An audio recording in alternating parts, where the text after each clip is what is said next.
아버지가 영희에게만 집을 줬다고. 그럼 우리는 뭐가 되는 거야? 삼남매가 법정에서 맞서게 된 이유.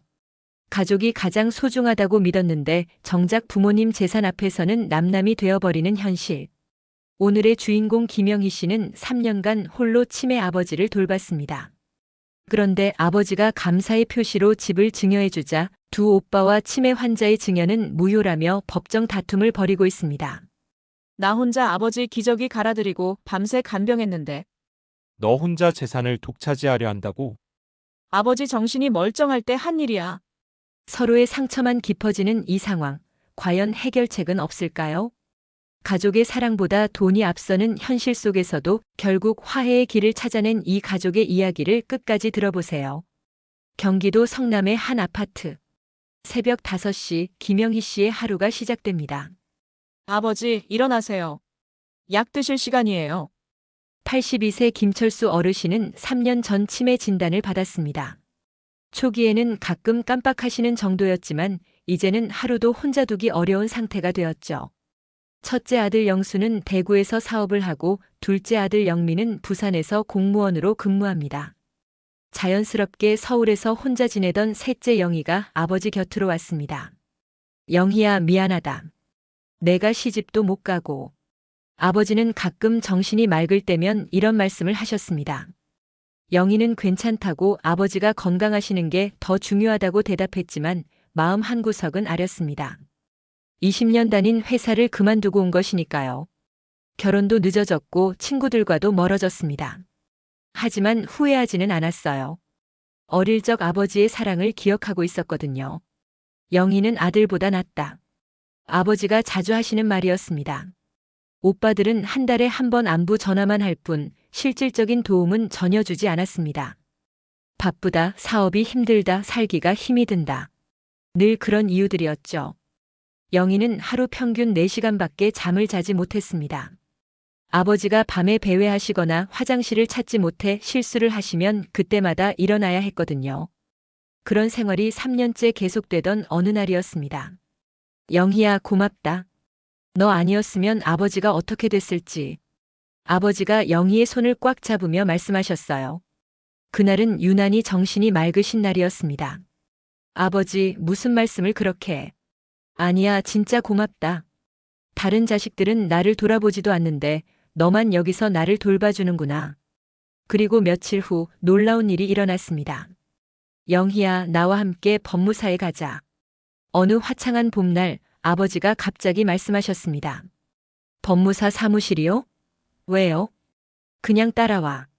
아버지가 할 일이 있어. 영희는 의아했지만 아버지를 모셨습니다. 법무사 사무실에서 아버지는 놀라운 결정을 발표했습니다. 내 명의로 된 이 아파트를 제 딸에게 증여하고 싶습니다. 아버지, 갑자기 왜 그러세요? 영희, 네가 나를 돌봐준 고마움이야. 다른 자식들은 한 번을 찾아오지도 않잖니.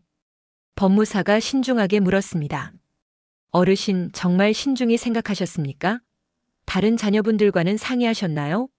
내 재산이니까 내가 주고 싶은 사람에게 주는 게 당연하지. 아버지의 의지는 확고했습니다. 그날로 증여 계약이 체결되고 소유권 이전 등기까지 마쳤습니다. 영희는 기쁘면서도 걱정이 됐습니다. 오빠들이 알면 어떻게 반응할까? 하지만 아버지가 그렇게 기뻐하시는 모습을 보니 거절할 수도 없었어요. 영희야, 이제 마음이 놓인다. 내가 없어져도 영희 너가 살 집은 있으니까.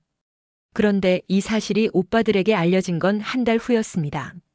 뭐라고? 아버지가 영희에게 집을 줬다고. 첫째 영수가 전화를 받고 소리를 질렀습니다. 둘째 영민도 마찬가지였어요. 다음 주말 두 오빠는 급히 서울로 올라왔습니다. 야, 영희야. 이게 무슨 일이야?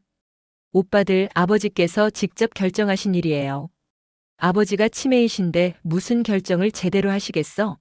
너 혼자 꿰어낸 거 아냐? 영수의 말에 영희는 상처받았습니다.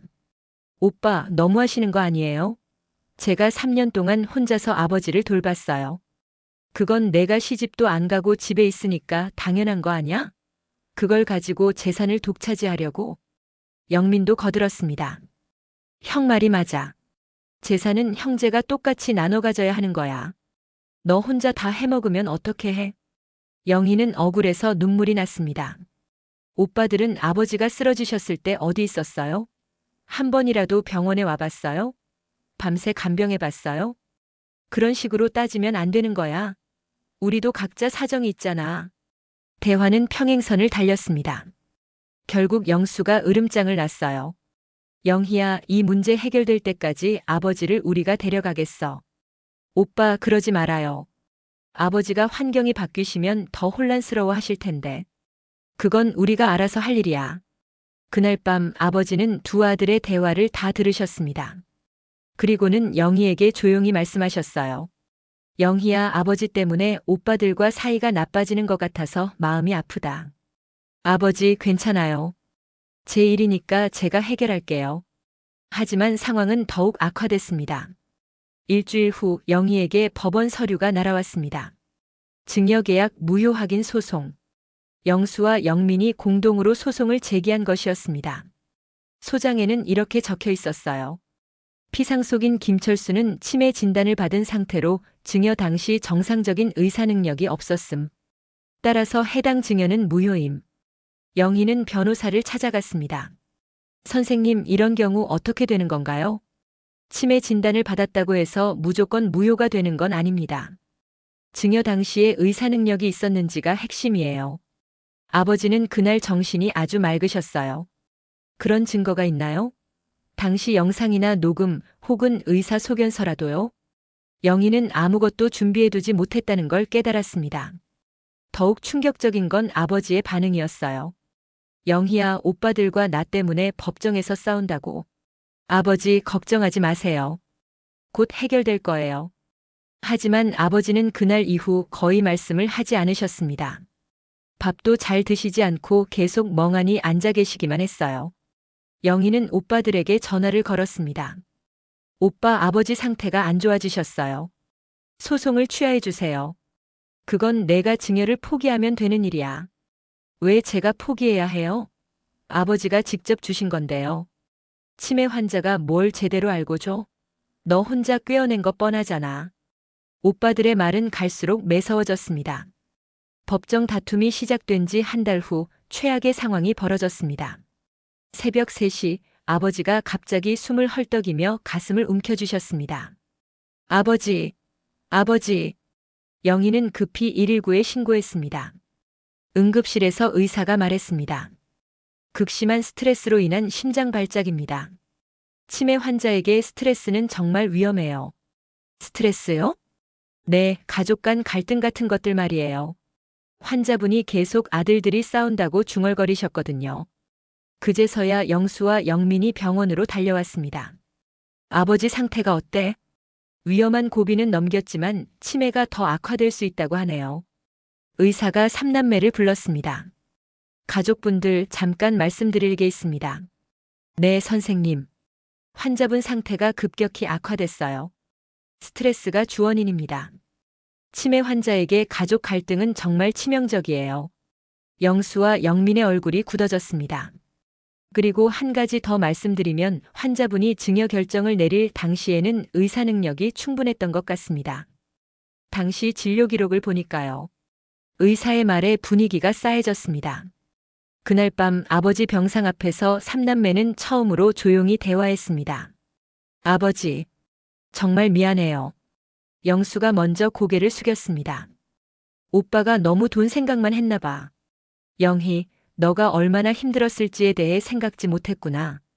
영민도 눈물을 흘렸어요. 우리가 너무했어. 영희, 너 혼자 3년 동안 고생 많았다. 우리는 뭐 했나 싶어. 영희도 울었습니다. 오빠들도 각자 사정이 있는 건 알아요. 하지만 너무 외로웠어요. 영희야, 진짜 고마워. 우리가 못한 일을 내가 다 했구나. 그때 아버지가 눈을 뜨셨습니다. 얘들아, 싸우지 마라. 아버지, 죄송해요. 우리가 잘못했어요, 아버지. 아버지는 약한 목소리로 말씀하셨어요. 영희가 가장 고생했어. 고맙다, 영희야. 그리고는 영수와 영민을 향해서도 말씀하셨습니다. 너희들도 내 아들이야. 사이좋게 지내라. 그 순간 3남매는 깨달았습니다. 아버지에게 가장 중요한 건 돈이 아니라 자식들이 화목하게 지내는 모습이라는 걸 말이에요. 다음 날 삼남매는 병원 상담실에서 진지한 대화를 나눴습니다. 영희가 먼저 말을 꺼냈어요. 오빠들, 제가 제안이 있어요. 뭔데? 아버지 간병비와 의료비는 앞으로 우리 셋이 똑같이 나눠서 부담해요. 영수와 영민이 고개를 끄덕였습니다. 그리고 아버지 간병도 우리가 교대로 해요. 저 혼자서는 한계가 있거든요. 그래, 그게 맞는 것 같다. 이 아파트는 아버지께서 저에게 주신 거긴 하지만 나중에 아버지가 돌아가시면 이 아파트 값의 50%를 오빠들과 나눠 갖겠어요. 50%? 네. 제가 50%, 오빠들이 각각 25%씩요. 어떠세요? 영수가 생각해 보더니 말했어요. 영희야, 내가 3년 동안 간병한 걸 생각하면 그것도 적은 것 같은데. 아니에요. 우리는 가족이니까요. 영민도 동의했습니다. 영의 말이 맞아. 그렇게 하자. 그날로 삼남매는 소송을 취하하고 새로운 합의서를 작성했습니다. 그 이후 김씨네 집안의 분위기는 완전히 달라졌습니다. 영수는 매주 토요일마다 서울로 올라와서 아버지와 함께 시간을 보냈어요. 아버지, 옛날에 저는 어땠나요? 옛날에. 영수가 어릴 때. 아버지도 큰아들이 옆에 있으면 기뻐하셨습니다. 영민은 매월 아버지 의료비를 꼬박꼬박 송금했고 연휴 때마다 가족과 함께 서울로 올라왔어요. 아버지, 손주들이 인사드려요. 할아버지. 아이들의 목소리에 아버지의 얼굴이 환해졌습니다. 영희는 더 이상 혼자가 아니었어요. 주간보호센터에 아버지를 모시고 오빠들이 교대로 와주니까 훨씬 여유가 생겼습니다. 영희야, 정말 고마워. 우리가 못한 일을 내가 다 했구나. 오빠, 이제 우리가 함께 하잖아요. 가장 기뻐하신 건 아버지였습니다. 좋다. 얘들이 사이좋게 지내니까. 물론 아버지의 치매는 계속 진행됐어요. 가끔은 자식들을 알아보지 못하는 날도 있었습니다. 하지만 삼남매는 더 이상 절망하지 않았어요. 아버지가 우리를 기억하지 못해도 우리가 아버지를 기억하면 되는 거야. 그래, 그리고 아버지가 편안해 하시는 게 가장 중요하고. 1년 후 아버지는 평화롭게 돌아가셨습니다. 임종 순간까지 삼남매가 모두 곁에 있었어요. 아버지, 편히 가세요. 우리는 잘 지낼 거예요. 장례를 치르면서 삼남매는 많은 것을 느꼈습니다. 영수가 말했어요. 아버지가 우리에게 남겨주신 진짜 유산은 집이 아니라 가족의 소중함이었구나. 영민도 고개를 끄덕였습니다. 그러게. 우리가 처음에 돈 때문에 싸웠을 때 얼마나 바보 같았는지. 영희는 두 오빠의 손을 잡았어요. 오빠들, 앞으로도 자주 만나요. 우리는 이제 진짜 가족이니까. 그래, 영희야. 고마워. 약속대로 아파트는 매각했고 영희가 50%, 영수와 영민이 각각 25%씩 가져갔습니다. 하지만 그보다 더 큰 것을 얻었어요. 서로를 이해하고 배려하는 마음, 그리고 진짜 가족이 무엇인지에 대한 깨달음을 말이에요. 지금도 삼남매는 매달 한 번씩 만나서 함께 아버지 산소에 다녀옵니다. 아버지, 우리 잘 지내고 있어요. 걱정 마세요. 바람에 흔들리는 나뭇잎 소리가 마치 아버지의 대답 같기도 했습니다. 여러분, 어떠셨나요? 이런 상황에 처해본 경험이 있으시다면 댓글로 나눠주세요. 여러분의 경험담이 같은 고민을 하는 다른 분들에게 큰 도움이 될 거예요. 그리고 이 이야기가 도움이 되셨다면 좋아요 버튼 한번 눌러주시고 구독과 알림 설정도 부탁드립니다. 앞으로도 우리 주변의 따뜻한 이야기들을 계속 전해드릴게요. 돈은 다시 벌 수 있어도 가족은 다시 만들 수 없습니다. 부모님께서 진짜 원하시는 것은 자식들이 서로 사랑하며 지내는 모습이에요. 재산 분쟁으로 가족이 원수가 되는 일만큼은 없어야 합니다. 조금 손해를 보더라도 가족의 정을 지키는 것이 훨씬 소중해요. 서로를 이해하려는 마음만 있다면 반드시 해결책은 찾을 수 있습니다. 완벽하지 않아도 괜찮아요. 서로 노력하는 마음이 더 중요하니까요. 여러분의 가족도 김신의 삼남매처럼 지혜롭게 이 어려움을 헤쳐나가시길 바랍니다. 가족은 세상에서 가장 소중한 보물입니다. 그 보물을 지키는 것이 진짜 효도이고 진짜 사랑입니다. 오늘도 끝까지 시청해 주셔서 진심으로 감사합니다. 이런 주제를 다룰 때마다 느끼는 건데 정답은 없어도 함께 고민하고 나누는 것만으로도 큰 위로가 되는 것 같아요. 여러분도 비슷한 상황에 있으시거나 주변에 이런 고민을 하는 분이 계시다면 오늘 이야기를 꼭 나눠주세요. 작은 관심과 이해만으로도 상처받은 마음이 조금은 따뜻해질 수 있을 테니까요. 다음에 또 의미 있는 이야기로 찾아뵙겠습니다. 모두들 건강하시고 가족과 함께하는 소중한 시간 많이 만들어 가세요. 고맙습니다.